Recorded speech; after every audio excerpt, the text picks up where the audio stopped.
தமிழ்நாட்டை எடுத்துக்கொள்ளுங்கள். தமிழ்நாட்டில் பிஜேபிக்கு இந்த பெரிய இடமும் கிடையாது. ஆனால் தமிழ்நாட்டில் கொஞ்சம் கொஞ்சமாக பிஜேபி தன்னுடைய ஓட் ஷேரை அதிகரித்திருக்கிறது. தமிழ்நாட்டில் 12,13,000 ஓட்டுகள் கிடைத்தது.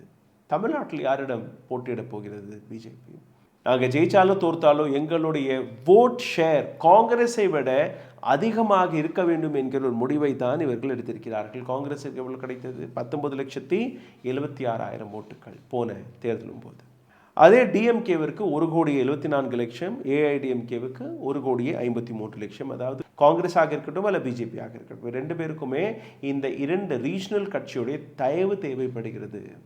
பிஜேபி ஏடிஎம்கேவுடன், டிஎம்கே காங்கிரஸுடன். தமிழ்நாட்டை பொறுத்தவரையில் ஏடிஎம்கே வர்சஸ் டிஎம்கே தான், காங்கிரஸ் வர்சஸ் பிஜேபி கிடையாது. பட் இன்டர்னலி பிஜேபி காங்கிரஸை தாண்ட பார்க்கிறது. அதற்காக தான் கோயம்புத்தூரை சார்ந்த ஒரு நபரை இன்னைக்கு வைஸ் பிரசிடென்ட்டாக அமர வைத்திருக்கிறார்கள்.